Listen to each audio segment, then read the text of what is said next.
Hi అండి. ఈరోజు video వచ్చేసి కొబ్బరి కారపొడి చేసి చూపిస్తున్నాను. చాలా సింపుల్గా ఉంటుందండి. ప్రాసెస్ అయితే ఈజీగా చేసేయచ్చు. ఈ కొబ్బరి కారం వేడివేడి అన్నంలో కొంచెం నెయ్యి వేసుకొని తినండి, అన్నం మొత్తం తినేస్తారు కడుపు నిండా. అంత హాయిగా టేస్టీగా ఉంటుంది. కాంబినేషన్గా అప్పడాలైనా తీసుకోవచ్చు, ఆమ్లెట్ అయినా వేసుకొని తినండి. Super combination. ఈ కారపొడి ఇడ్లీలోకైనా దోశలోకైనా ఎందులోకైనా వేసుకోండి. చాలా అంటే చాలా బాగుంటుంది. ఎప్పుడైనా వెజ్ కర్రీస్ చేసుకున్నప్పుడు ఫ్రై మొత్తం చేసేసాక లాస్ట్లో ఒక 2 స్పూన్లు వేశారంటే ఫ్రై రెసిపీ కూడా బాగుంటుంది. ఈ కొబ్బరి కారపొడి ఎలా చేయాలో ఒకసారి చూద్దాం రండి. ఇప్పుడు కారపొడి రెడీ చేసుకోవడానికి ముందుగా ఎండు కొబ్బరి తీసుకొని కట్ చేసి పక్కన పెట్టుకోవాలి. ఇలా 2 మీడియం సైజ్ ఎండు కొబ్బరి తీసుకొని చిన్నగా కట్ చేయండి. స్టవ్ ఆన్ చేసి కడాయి పెట్టుకున్నాక మెజరింగ్ కప్పు ఉంటే కప్పు తీసుకోండి, లేదైనా కొలత కింద గ్లాస్ తీసుకోవాలి. ఇలా 1 కప్పు వరకు పల్లీలు వేసుకోండి. సిమ్లో పెట్టుకొని నిదానంగా పచ్చివాసన పోయే వరకు ఈ పల్లీల్ని ఫ్రై చేయాలి.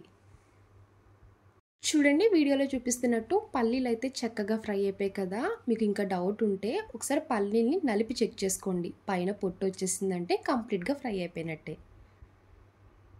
ఇలా ఫ్రై చేసుకున్న పల్లీలు తీసుకొని ఒక ప్లేట్లోకి వేసుకోండి. అదే కడాయిలో ఒక 2 కప్పులు వేపిన శనగపప్పు వేసుకోవాలి. ఏ కప్తో పల్లీలు తీసుకున్నామో అదే కప్తో ఒక 2 కప్పులు వేపిన పప్పు వేసుకోండి. వీటిని పుట్నాల పప్పు అంటారు, చట్నీ పప్పు అని కూడా అంటారు. ½ టీ స్పూన్ జీలకర్ర వేసుకొని ఈ పప్పు ఒక 2 నిమిషాలు ఫ్రై చేయాలి. ఇలా ఫ్రై చేసుకున్నాక ఇప్పుడు కట్ చేసుకున్న ఎండు కొబ్బరి వేసుకోండి. ఎప్పుడైనా కొబ్బరి కారం చేసుకున్నప్పుడు ఎండు కొబ్బరి ఎక్కువ ఉండాలి, వేపిన పప్పు మాత్రం కొంచెం తగ్గించే వేయండి. అప్పుడు మీకు ఈ కారపొడి టేస్ట్ అనేది బాగా తెలుస్తుంది. 10 వరకు వెల్లుల్లి రెబ్బలు వేసుకోవాలి. పొట్టు తీనక్కర్లేదండి, ఇలా డైరెక్ట్గానే వేసుకోవచ్చు. ఎండు కొబ్బరి వెల్లుల్లి రెబ్బలు వేసుకున్నాక ఇలా 1 నిమిషం ఫ్రై చేయాలి. ఇప్పుడు ఇంకా స్టవ్ ఆఫ్ చేసుకోండి. కొంచెం చల్లారే వరకు పక్కన పెట్టుకోవాలి. ఇప్పుడు ఇలాంటి ఒక మిక్సీ జార్ తీసుకొని ముందుగా ఫ్రై చేసుకున్న పల్లీలు, పుట్నాల పప్పు మొత్తం ఇలా డైరెక్ట్గా వేసుకోవాలి. పల్లీల పైన పొట్టు తీనక్కర్లేదండి, ఇలానే డైరెక్ట్గా వేసుకోవచ్చు. 1 బై 1 ఇలా వేసుకున్నాక ఇప్పుడు మీ టేస్ట్కి తగ్గ ఉప్పు వేసుకోండి. ఉప్పు వేసాక ఒకసారి కలుపుకొని మూత పెట్టి మెత్తగా పొడి చేసుకోవాలి. చూడండి, వీడియోలో చూపిస్తున్నట్టు ఇలా మెత్తగా పొడి చేసుకోవాలి. ఇప్పుడు ఇందులో కారం వేసుకోండి. అదే కప్తో 3/4 కప్పు కారం వేసుకోవాలి.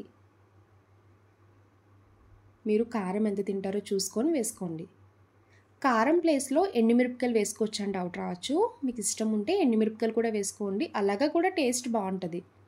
మీరు ఎండుమిరపకాయలు వేసుకున్నప్పుడు మాత్రం ముందుగా మిక్సీ జార్లో ఎండుమిరపకాయలు వేసుకొని మిక్సీ చేసుకున్నాకే పల్లీలు, పుట్నాల పప్పు వేసుకొని మిక్సీ చేయాలి. అప్పుడే బాగా మిక్సీ అవుతుంది. ఇలా కారం వేసుకున్నాక మొత్తం ఒకసారి కలుపుకొని మూత పెట్టి ఇంకొకసారి మిక్సీ చేయండి. చూసారు కదా, తక్కువ ఇంగ్రీడియంట్స్తోనే సింపుల్గా కొబ్బరి కారం రెడీ అయిపోయింది. ఈ కొబ్బరి కారం 3 నెలల వరకు మీరు స్టోర్ చేసుకోవచ్చండి, అస్సలు పాడవదు. ఇలా రెడీ చేసుకొని ఎయిర్ టైట్ కంటైనర్లో వేసి ఫ్రిడ్జ్లో పెట్టేయండి. ఎన్ని డేస్ అయినా చక్కగా అదే ఫ్రెష్గా ఉంటుంది. ఎప్పుడైనా కాయగూరలు లేనప్పుడు వేడివేడిగా అన్నం వండుకొని ఇలా కొబ్బరి కారం నెయ్యి వేసుకొని తినండి. చాలా అంటే చాలా బాగుంటుంది. ఇడ్లీలోకైనా దోశలోకైనా చాలా బాగుంటుంది కాంబినేషన్. తప్పకుండా ట్రై చేయండి. ఇన్నిసార్లు చెప్తున్నానంటే ఈ కొబ్బరి కారం రుచి అనేది చాలా బాగుంటుంది. కొబ్బరి కారం చేసుకున్నప్పుడు మీకు ఒక డౌట్ రావాలండి, ఏంటంటే చింతపండు వేయలేదంట అని. కొబ్బరి కారంలో చింతపండు వేస్తే ఒక టేస్ట్ ఉంటుంది, వేయకుండా ఉంటే ఒక టేస్ట్ ఉంటుంది. వేయకుండానే ఒకసారి ఇలా చేయండి, కమ్మగా చాలా రుచిగా ఉంటుంది. ఈ కొబ్బరి కారం పిల్లలు కూడా చాలా ఇష్టంగా తింటారండి. డెఫినెట్లీ ట్రై చేయాల్సిన రెసిపీ. ఇలా వేడివేడి అన్నంలో కొబ్బరి కారం వేసుకొని నెయ్యి వేసుకొని తిన్నారంటే అన్నం మొత్తం తినేస్తారండి. అంత కమ్మగా టేస్టీగా ఉంటుంది. చూసారు కదా నా స్టైల్లో కొబ్బరి కారం. నా వీడియో మీకు నచ్చితే లైక్ చేసి షేర్ చేయండి. ఫస్ట్ టైం చూసే వాళ్ళు ఎవరైనా అయితే ప్లీజ్ అండి నా ఛానల్ సబ్స్క్రైబ్ చేయండి. బాయ్ అండి.